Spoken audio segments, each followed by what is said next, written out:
하셨더라. 아멘. 네, 오늘도 하나님의 말씀 앞에 나오신 우리 성도님들 주님의 이름으로 환영하고 축복합니다.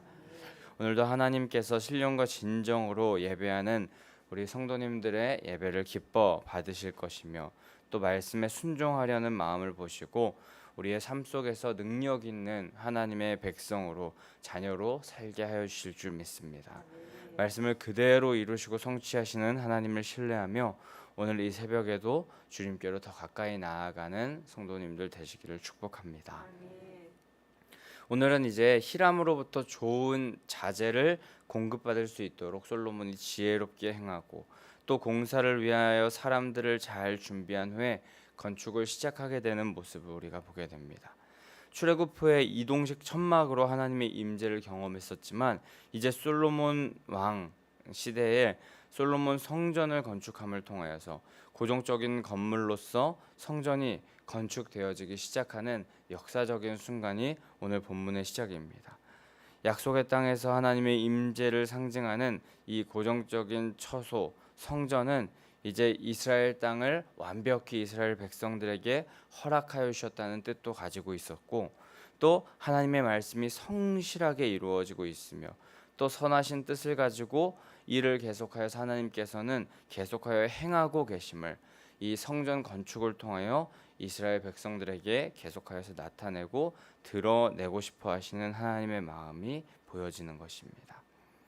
근데 오늘 말씀을 통하여서 함께 나누면서 반드시 우리가 기억하길 원하는 것이 하나 있는데 이스라엘 땅의 이 고정적이고 가시적인 그 텐트가 아닌 정말 건축된 그 성전을 하나님께서 허락하여 주셨다는 것, 그것이 하나님의 영원한 임재와 또 이스라엘 나라의 번영이 시작되고 번영이 함께한다는 것, 그것을 상징하시는 않았다는 것입니다. 결론부터 말씀드리자면 분명히 하나님께서는 성전을 허락하시고 규모 있게 멋진 성전을 건축하게 하시지만 그 성전에서 말씀을 철저히 순종하며 살아갈 때 그때만 하나님의 놀라우신 은혜와 축복이 함께 할 수 있다는 것, 그것을 오늘 본문에서 말씀하시는 것입니다. 오늘 이 말씀을 듣는 우리들에게도 우리에게 이렇게 정말 귀하고 멋진 아름다운 새 성전을 우리에게 허락하여 주셨는데 오늘 본문 가운데 우리들을 각자에게 들려지는 레마의 음성이 우리에게 들려지길 소망하고 또 그 뜻대로 따르고 순종하면서 성전의 외적인 모습, 외면에만 집중하지 않고 온전한 믿음 또 순종과 결단을 올려드리겠다는 귀한 이 새벽의 시간 되시기를 축복합니다. 자, 오늘 본문 1절에서 이제 성전이 건축되기 시작한 시기를 기록하면서 이제 본문이 시작됩니다. 바로 애굽 땅에서 나온 지 480년이 되는 때라고 하면서 그때 성전 건축을 시작하였다라고 말하는데 그와 이어서 솔로몬이 왕이 된 지 4년 둘째 달 되던 때 그때 성전을 건축하였다라고 하면서 애굽 땅에서 나온 지 480년 또 솔로몬이 왕이 된 지 4년 둘째 달 이렇게 두 가지 때를 기록하면서 성전이 건축되기 시작한 시기를 언급하고 있습니다. 그런데 솔로몬 왕의 언제 때 성전이 건축되었다 이것만 언급하면 될 것 같은데 굳이 왜 애굽에서 나온 지 480년 되던 때 성전을 건축하기 시작하였다라고 하면서 애굽을 언급하면서 이 성전 건축의 때를 밝히고 있는 것일까요?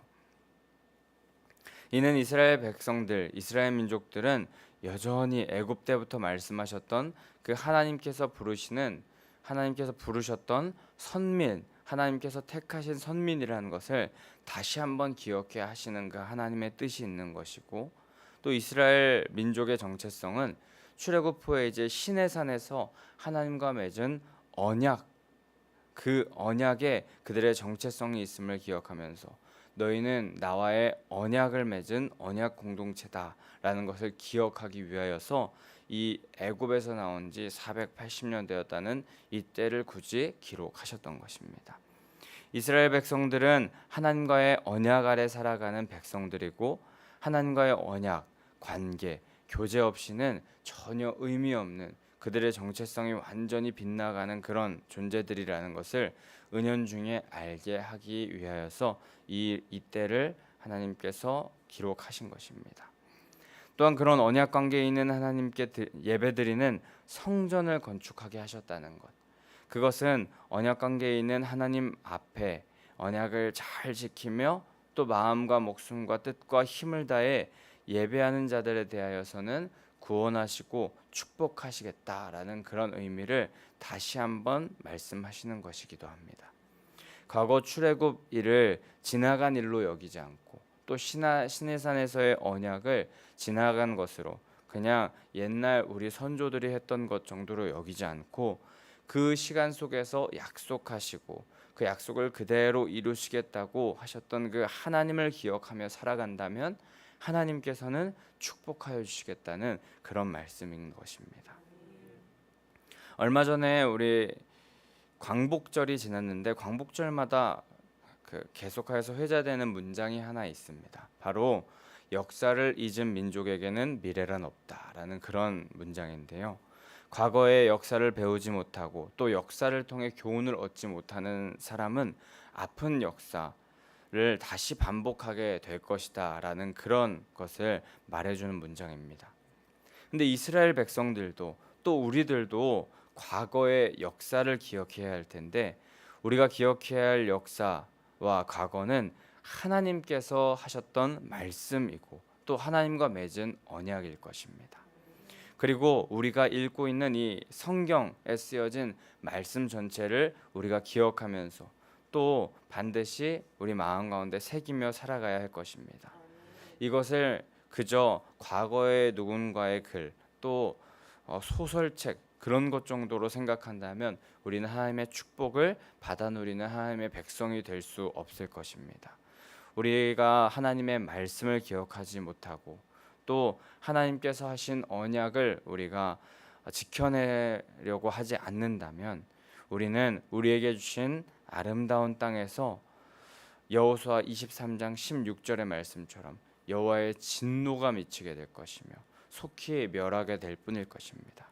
그렇기 때문에 우리 하나님의 말씀을 기억하시기를 소망하고 주님께서 우리와 하신 언약을 기억하고 또 과거에 우리가 하나님과 맺은 서원 또한 기억하시며 나아가는 성도님들 되셔야 할 줄 믿습니다.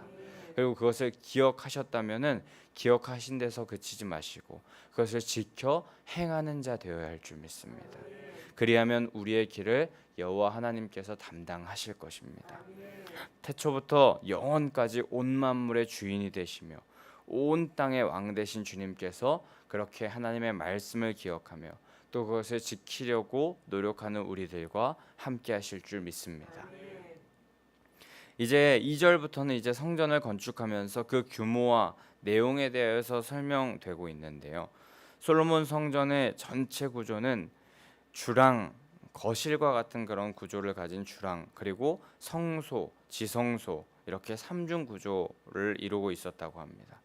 그 성전의 길이는 60규빗으로 약 27m 정도 되는 길이를 가지고 있고 너비는 20규빗 약 9m 정도 되는 그 너비를 가지고 있고 높이는 30규빗으로 13m 정도 되는 규모를 가지고 있었다고 합니다.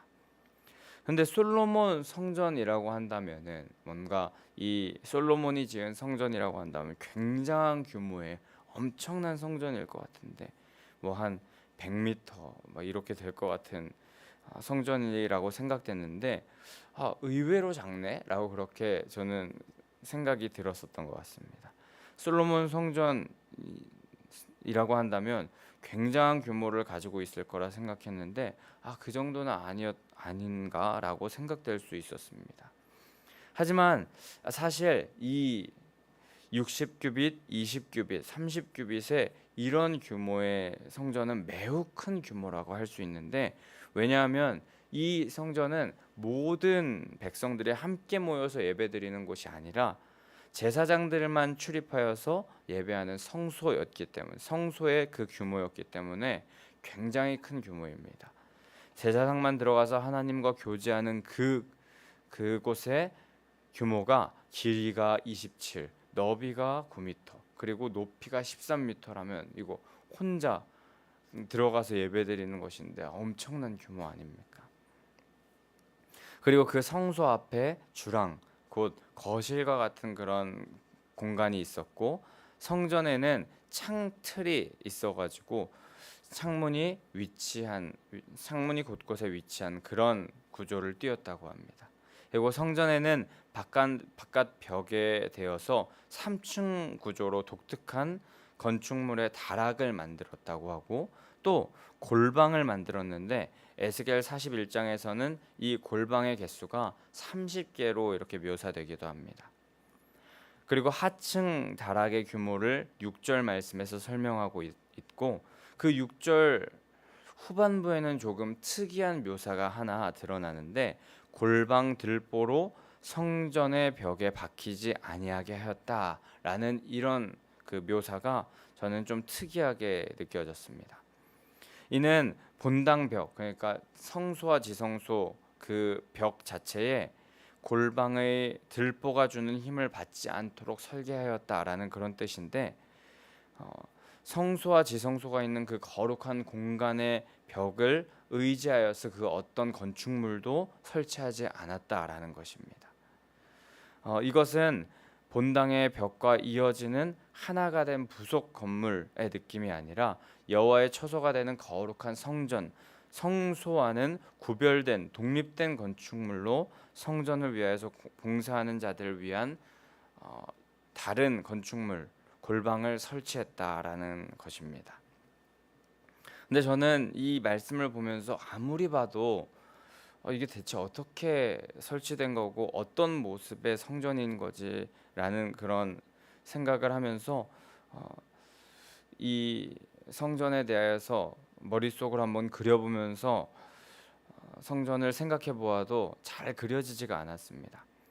근데 저희에게 이 성전이 잘 그려지지 않는 이유, 그것은 저희는 현대적인 건축물만 보면서 그 건축물의 생각에 사로잡혀서 이 솔로몬의 성전을 본다면은 고대의 그런 성전은 잘 우리의 머릿속에 잘 그려지지 않는다고 합니다. 그래서 성경학자들도 정확한 해석을 하는 그런 부분이 조금 여러 갈래로 나뉘어지는 그런 부분이 오늘 솔로몬 성전의 내용인데, 그래서 오늘날 정확하게 이 솔로몬 성전의 외형을 알 수는 없겠지만 말씀을 보면서 우리는 이 솔로몬 성전이 갖는 의미를 깨달을 수 있는 줄 믿습니다. 솔로몬 성전 건물은 성소와 또 부차적인 골방 이런 건축물들을 구분시켰다는 것, 그리고 이렇게 구분했다는 것, 구분한 이유는 성소의 벽, 그곳에 다른 부차적인 건축물에 힘을 받지 않도록 하기 위해서 성별하였는데, 그랬던 이유는 이 성전을 세속적인 것, 부차적인 것, 그런 것으로 더럽히지 않고 침해하는 우를 범하지 않기를 원하는 마음에서 이렇게 이스라엘 백성들이 또 솔로몬이 이렇게 설계했던 것입니다. 그리고 7절에는 이어서 성전을 건축할 때에 필요한 돌을 그 돌 떠오는 곳에서 다듬고, 그 건축하는 곳에서는 도끼나 철 연장 소리를 내지 않았다. 그곳에서는 다듬지 않고 돌 뜨는 곳에서 미리 다 다듬어 와서 건축하는 곳에 가져와 건축을 하였다라는 것입니다. 이는 먼저 성전을 건축할 때 사용된 돌들이 철저히 계산되어서 이 건축하는 곳에 와서 건축되는 곳에서 사용되었다라는 것을 알 수 있고, 또한 이 성전 건축이 굉장히 조직적이었고 세심하고 또 여러 가지 노력을 하면서 성전을 건축하였다는 것을 말해주는 것이기도 합니다. 근데 이렇게 돌 뜨는 곳에서 다 돌을 다듬어서 건축하는 그 장소에서는 그 철 연장 소리가 나지 않게 행하였던 이유 중에 또 하나는 하나님의 임재인 상징인 성전을 건축하는 곳에서 그 시끄러운 소리까지도 다 배제시켜서 하나님의 거룩하심을 드러내기 위함이었던 것입니다.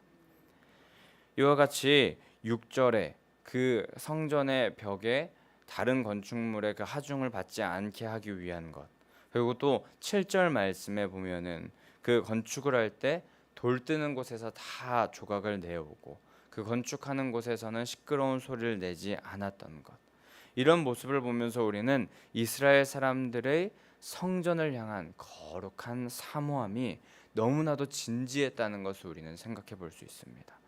멋지고도 완성도 있는 건축물을 만들기 위해서 성전에 못을 박을 수도 있는 거고 거기에 하중이 조금 걸릴 수도 있는 거고 또 돌을 가지고 왔는데 이게 조금 안 맞네, 조금 덜 다듬어졌네 하면서 여기서 조금만 더 다듬자라고 그렇게 생각할 수도 있는데 이 철 연장 소리를 내지 않기 위해서 만약에 덜 다듬어졌다면 다시 그곳으로 가져가서 조금 귀찮고 힘들더라도 이것이 합리적이지 못하고 효율적이지 못하더라도 또 인간적으로 조화로움을 깰지라도 또 인간적인 눈으로 볼 때 황금률이 아닐지라도 이런 것 다 포기하면서까지 그들은 하나님의 거룩함을 가장 먼저 생각했고 또 그것을 사모하면서 성전 건축을 했다는 것입니다.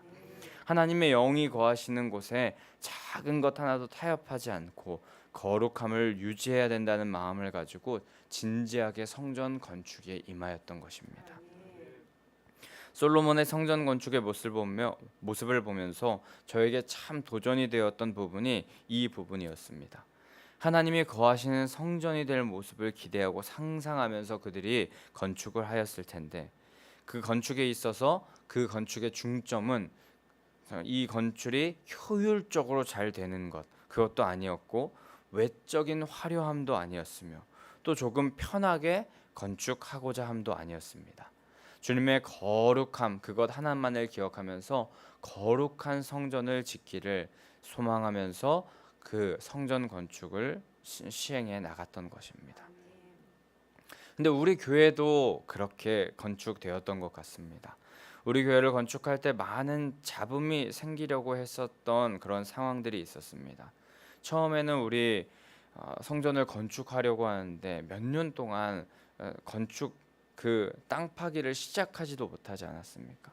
조합을 상대로 소유권을 주장하는 알박기 하는 주민으로 인하여서 건축이 미루어질 때도 있었고 또 중간중간 많은 민원들의 문제가 발생할 때도 있었으며 또 코로나로 인하여서 자재값이 굉장히 상상할 수도 없이 치솟았을 때가 있었는데 사실 그런 시간 중에 우리는 사실 법적으로 그 문제들을 다 해결한다고 했다면 우리에게 불리한 일은 아마 없었을 것입니다. 하지만 우리가 갑이어야 하는 상황에 우리 교회는 오히려 을의 위치를 자처했습니다. 담임 목사님은 교회를 건축할 때 성전을 건축할 때 오히려 그런 자들을 사랑으로 품어주고 기도하면서 하나님의 도우심을 구해야 된다고 말씀하시면서 하나님 앞에 거룩함을 구하는 자세로 나아가자고 하셨었습니다.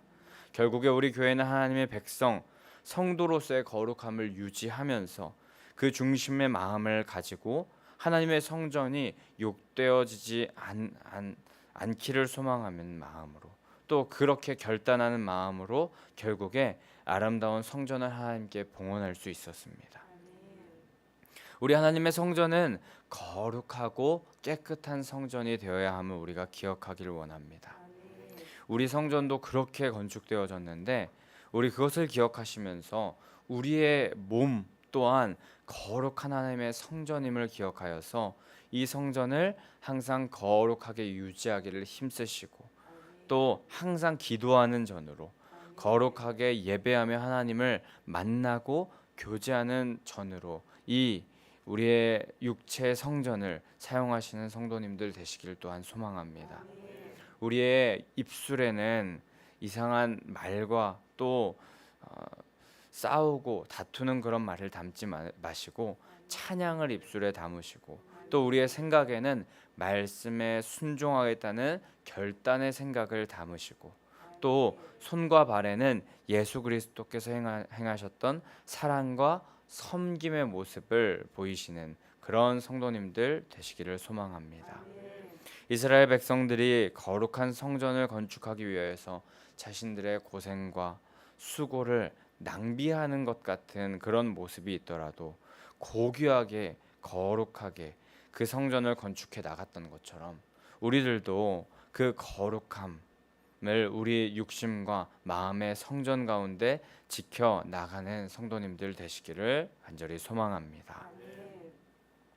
결국에 그렇게 거룩한 마음으로 그 진지한 마음을 가지고 성전을 건축하였고 하나님의 뜻대로 성전을 건축하는 모습을 계속하여서 보이고 결국에 거룩하게 성별하며 건축하기를 성전을 건축하기를 마쳤고 그 후에 솔로몬에게 그렇게 하나님의 말씀대로 성전을 건축한 이 이스라엘 백성들의 왕인 솔로몬에게 여호와 하나님의 말씀이 임하였음을 우리는 12절 13절에 알 수 있습니다. 우리 그 12절 13절에 여호와 하나님께서 말씀하시는 그 모습이 있는데 다시 한번 이 12절 13절을 봉독해 보았으면 좋겠습니다. 시작. 내가 지금 이 성전을 건축하니 내가 만일 내 법도를 따르며 내 율례를 행하며 내 모든 계명을 지켜 그대로 행하면 내가 내 아버지 다윗에게 한 말을 내게 확실히 이룰 것이요 내가 또한 이스라엘 자손 가운데 거하며 내 백성 이스라엘을 버리지 아니하리라 하셨더라. 아멘. 우리에게 오늘 이 새벽 동일하게 들려지는 레마의 음성이 되는 줄 믿습니다. 이 성전 건축을 잘 마치는 것도 중요하지만 더 중요한 것이 있다고 하나님께서 솔로몬에게 나타나서 말씀하십니다. 그것은 바로 성전 건축 후에 하나님의 말씀을 지켜 행하는 것이 중요하다는 것입니다.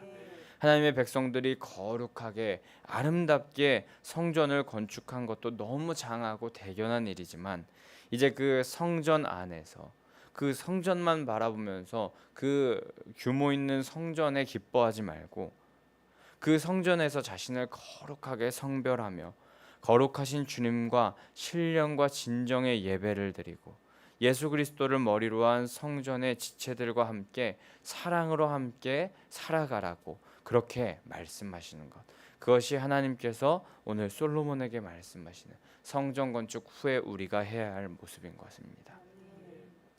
만약 그렇게 하나님의 말씀을 그대로 따르며 순종한다면 하나님은 절대 그들을 그리고 우리를 버리지 않으시겠다고 말씀하십니다. 13절 말씀에 보면 내 백성이라 하시면서 자신의 백성을 향한 애정과 사랑을 만약 그렇게 계속하여서 지키고 따를 때에 계속하여서 이루어 가겠다. 계속하여서 그 애정과 사랑을 포기하지 않고 이루어 가겠다고 말씀하고 계십니다. 그렇게 우리는 반드시 분명히 기억해야 할 것. 이 모든 사랑과 축복, 하나님의 은혜가 부어지는 임하는 비결은 바로 말씀대로 순종하는 데 있다는 것을 우리가 기억하길 원합니다. 말씀을 모두 성취하신 예수 그리스도의 능력은 우리가 그 말씀에 순종하며 나아갈 때 빛을 발한다는 것입니다. 성도님도 오늘도 하나님께서 우리에게 말씀하십니다. 하나님은 말씀을 항상 기억하며 우리에게 주어진 하나님의 말씀, 성경의 모든 말씀을 교훈 삼아 살아가는 자를 기뻐하신다는 것을 우리가 기억하며 살아가길 소망합니다. 또한 솔로몬 성전을 건축할 때에 그 이스라엘 백성들이 작은 것 하나에도 거룩하게 성별하였던 것을 기억하면서 우리도 새로운 성전을 거룩하게 건축하였는데 그와 같이 우리의 심령의 전도, 우리의 마음의 성전도 매일매일 거룩하게 성별시켜서 하나님의 말씀과 하나님의 뜻이 드러나는 모습을 우리의 삶을 통하여서 보여야 함을 우리에게 또한 말씀하고 계심을 기억하길 원합니다. 그리고 하나님께서는 우리에게 사랑과 축복을 더하여 주시길 계속하여서 우리에게 부어 주시기를 원하시는데 하나님의 그 사랑과 축복을 받아 누리는 비결 그것은 순종에 있음을 기억하면서 순종하면서 하나님의 축복을 누리시는 성도님들 또한 되시기를 소망합니다. 그렇게 살기를 결단하는 성도님들 모두를 위하여서 예수 그리스도께서는 죽으시고 부활하셔서 영원한 생명과 능력을 선물해 주신 줄 믿습니다. 오늘도 성령과 동행하셔서 부활하신 주님의 능력을 축복으로 마음껏 받아 누려서 순종의 사람 되시기를, 또 주님의 이름을 이 세상 가운데 마음껏 드러내면서 그 능력, 그 이름의 능력을 마음껏 누리면서 살아가는 성도님들 되시기를 간절히 소망하고 축복합니다. 우리 그럼 이 시간에 함께 449장